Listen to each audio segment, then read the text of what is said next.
If you've been eating just to get through the day, then this one's for you.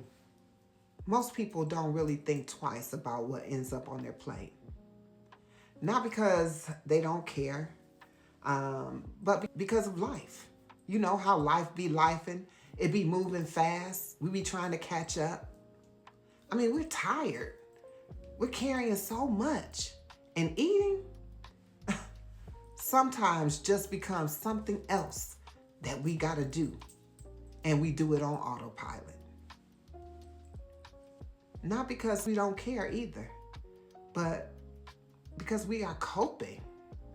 These are our coping mechanisms. You know, the plate, it kind of becomes a place where everything lands.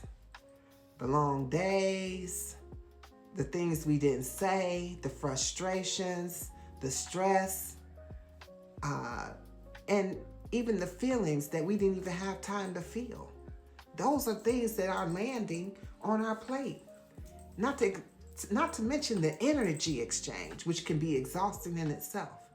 And sometimes what we're eating is really not about hunger.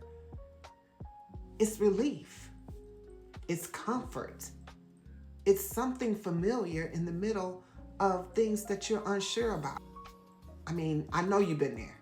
Eating when you're not hungry. Eating because the food is there. Eating just because it's late at night.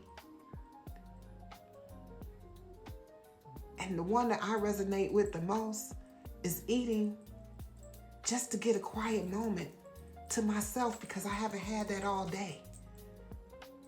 And food becomes that comfort. And then afterwards, after you do all that and you're eating when you're not even hungry, you go, why did I even eat that?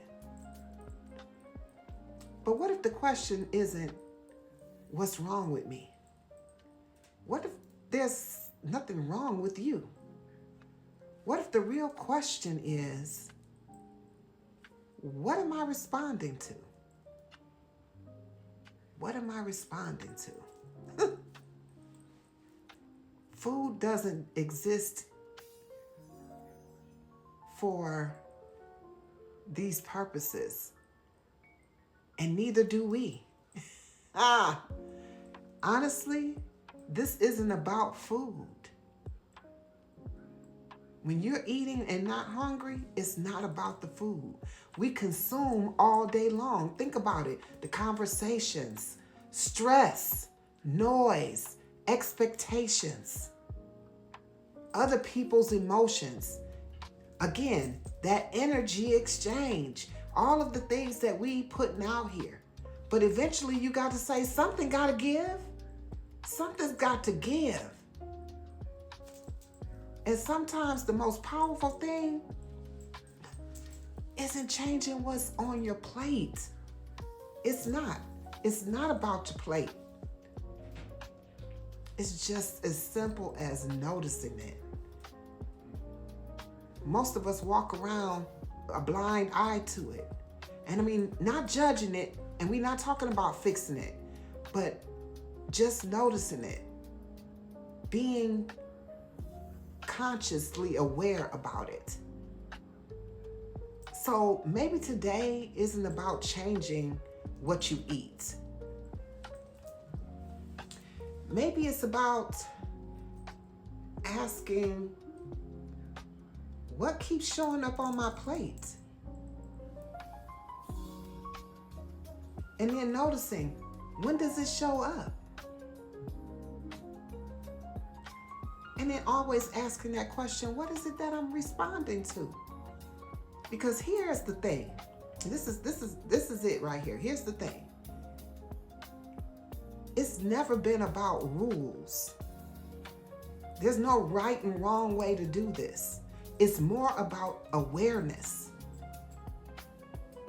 And once you start noticing, what you're really eating, everything else starts to make just a little bit more sense.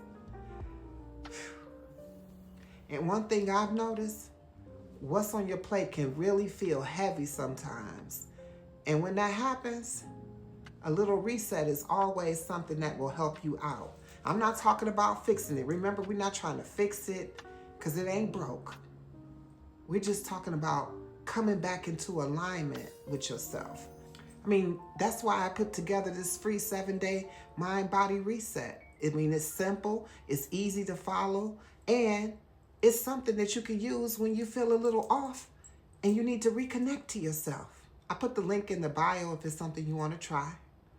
Now, if this resonated with you, stay connected, because that's the kind of work we're doing over here. Claiming my life, piece by piece, day by day, healing my body, my mind, my spirit in every way. And I don't want to walk this journey all alone. I'm building a community so we all feel at home. Guilty, better move, better be deeper. Think clearer, we rise hand in hand. Healing couldn't be nearer. No, I'm not the only one who's been trying to survive. So let's reclaim our lives, one habit at a time.